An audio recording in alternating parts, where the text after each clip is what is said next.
Hello everyone. In this video, we are going to talk about behavior issues in children's development. This is one of the most requested videos. I'm not talking about additional needs children here because that will have to be dealt in a professional way, including SEN and other professional. So let's see what are behavior issues and then what are the little tips and tricks to help them come out of these behavior issues. I have heard many parents come and say, my child is not behaving very well, they are behaving very rudely, they don't listen to us, and so on. So let's see what we can do, and I'm going to give you a few examples and how you can deal with that. For this, you will have to start observing your child. Some of the times what happens is the child might be very hungry or tired or just feeling very sleepy or not in a good mood. So let's see what triggers the child to behave in a certain way. So if you can observe your child for maybe a week, then maybe you will start realizing how to deal with these behavior issues. So let's see when your child is very hungry. So this is very common issue. When the child is really hungry, they don't want to do anything, and then they start being very cranky because they don't know how to put their emotions out. They don't know how to say that they are hungry. So there will be a certain cry when they are really hungry. They'll be very cranky. They don't want to do anything. And then when you give them to eat also, they really don't want to eat because they are very hungry and really tired also. So what you can do is maybe you can have a routine. So this I always stress in many of my videos, that routine is very important here. So when you see your child is a little tired, or when you see that, okay, it's 12 o'clock now, it's my child's lunch time, so just give them something to eat. If you are outside somewhere and you are not able to give any lunch at that time, like proper lunch, so maybe you can give them something to eat at that time, maybe a fruit, a banana, or a piece of apple, something which is healthy. And don't give them any sugar or cookies, because that has a high level of sugar, and then they get very energetic and then it drops immediately as soon as the sugar level goes down. So that's not a good idea. So maybe a banana or a piece of apple would do the trick. So let's see if your child is being very cranky because he or she is very tired or hungry. Then you know how to deal with this issue. And there are certain times when the children are very sleepy, and then you can see they become very cranky or they become very hyper also sometimes because they don't want to sleep. So they just start running around and then, just behaving very active. And that is when you know that the child is really sleepy and very tired. So it's the time for the child to rest. So say, for example, if you're not going to let them take a nap in the afternoon because it affects their sleep at night, so then you can just say like, okay, let's read a book, and then sit down and read a book with them. So that calms them a little bit. Then they lose the tiredness and it will be easier for them to actively play. And sometimes it's just that they need attention. That is also there. You might have noticed when a friend or some guests or relatives come to your house, that is when the children will start bringing their toys and they want you to play with them, or they start talking about certain things. And then, it's just that they want your attention at that time because they're not feeling very comfortable, or they want your guest's attention. That could also be there. So then you can just start talking to them and say like, okay, what do you want? Or if they're showing you some books, then you can just say to your guest like, okay, she loves this book or he loves this book. That's why he wants to come and show you. So this is one way to get an attention from you as well as from the guests. And then, your guest will obviously understand that you have a little child which needs attention sometimes. So there's nothing to be ashamed of it. So that's also a good thing, like, just show the book or a toy to your guests as well. So involve them, include them with your child, and this will help your child to be more confident and not feel like they need to get the attention from guests or from you. So it takes a few minutes and then they just go and play on their own most of the times. But even then, if they are still coming and just staying with you, it's okay. Let them stay with you as well and sit along with you, so they can also talk to your guests. And sometimes you might have noticed that when you go outside, that is when they become very cranky. That could be the reason, like why they are doing that. Maybe they were very hungry before they left the house, or they were very tired, or it was their nap time. So there can be few other issues here. So just make sure that when you're going outside, give them something to eat before you go outside, so that they are not very hungry when they go to certain place, or in a playground if you are going to play with them. So this will be very helpful for them as well, because they have lots of energy to burn in the playground. And you might have noticed in the morning when you wake them up, they really don't want to wake up and they start crying and then, you know, being cranky. So there's a few tricks what you can do in the morning, early morning, when you are waking your child to go to school or barnehage, whichever the case is. And when you wake them up, you just give them few minutes and sit with them and talk to them and say like what they are going to do on that day, how exciting their day will be. So this will not trigger them like, oh, they have to go to school or they have to go somewhere, which they will be like, oh, I want to sleep more. So instead of that, if you are going to talk to them, so wake them up slowly, and then give them a kiss on their forehead and cuddle them and hug them, and then talk to them about their exciting day. So you show some excitement too. And then once we get ready, then we can put on these clothes and then we can go here. So make them feel that, understand that their day is going to be excited.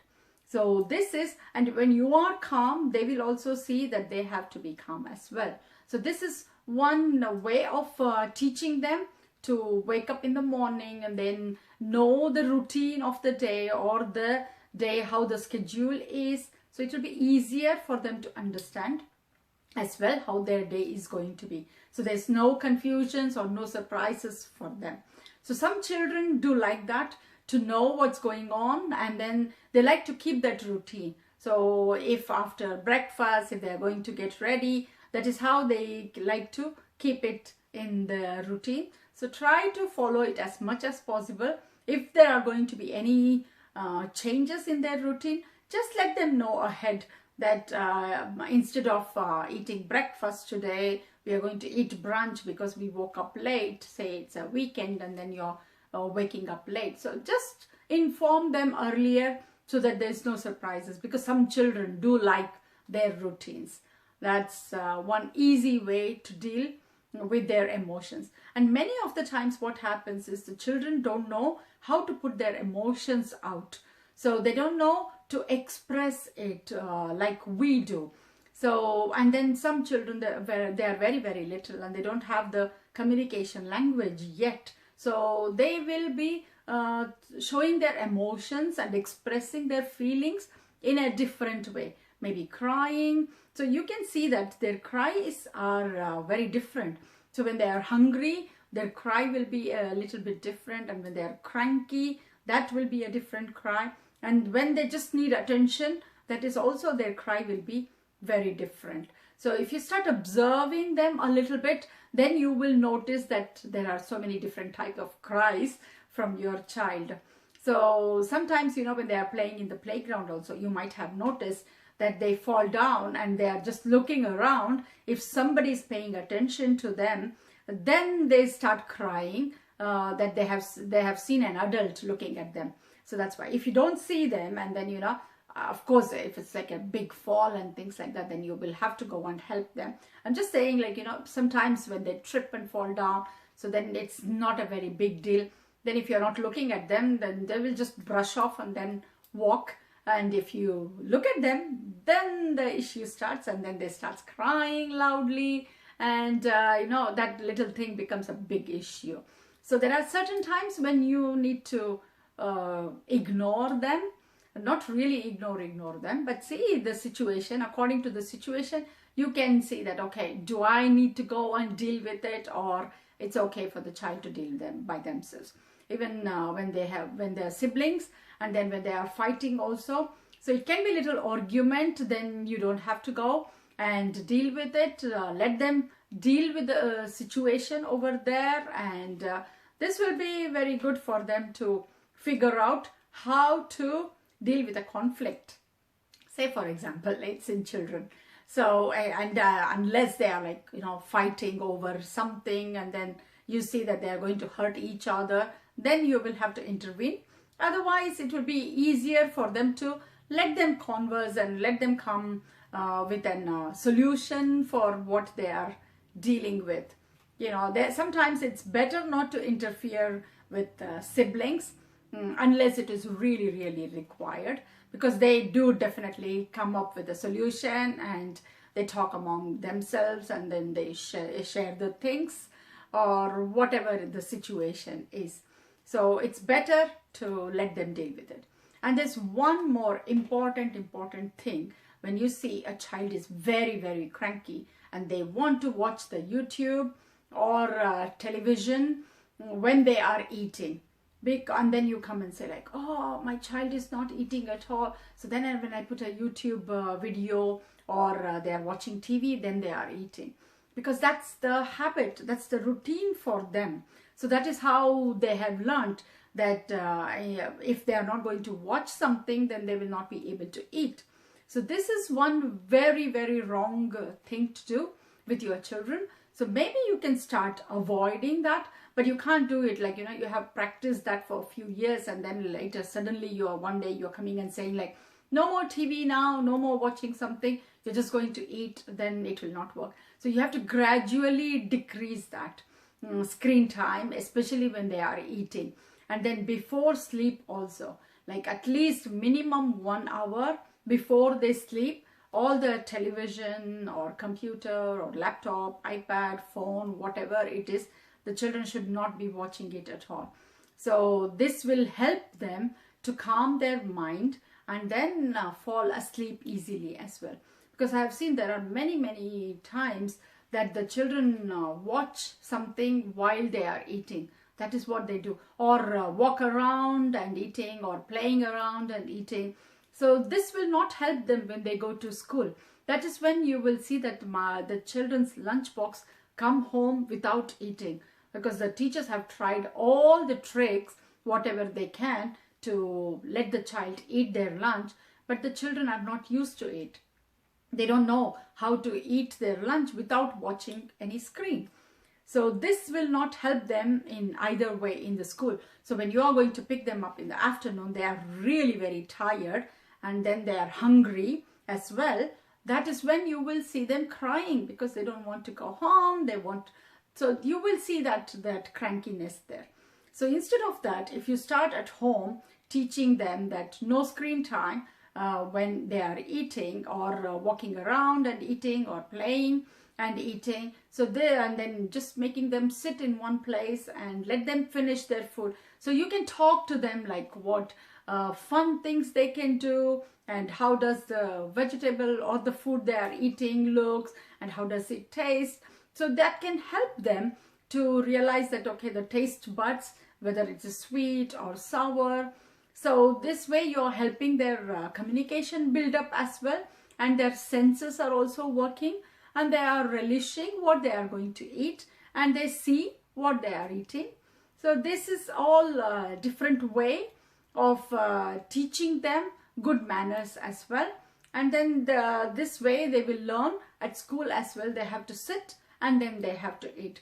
Of course, it is very difficult in the beginning for you to teach them this, but slowly when you start day by day, maybe first you can start with the breakfast time and say like, okay, no screen time because the TV is not working or the mobile is not charged. So you can make up these stories and then start eating breakfast along with them and talk to them about what they are eating.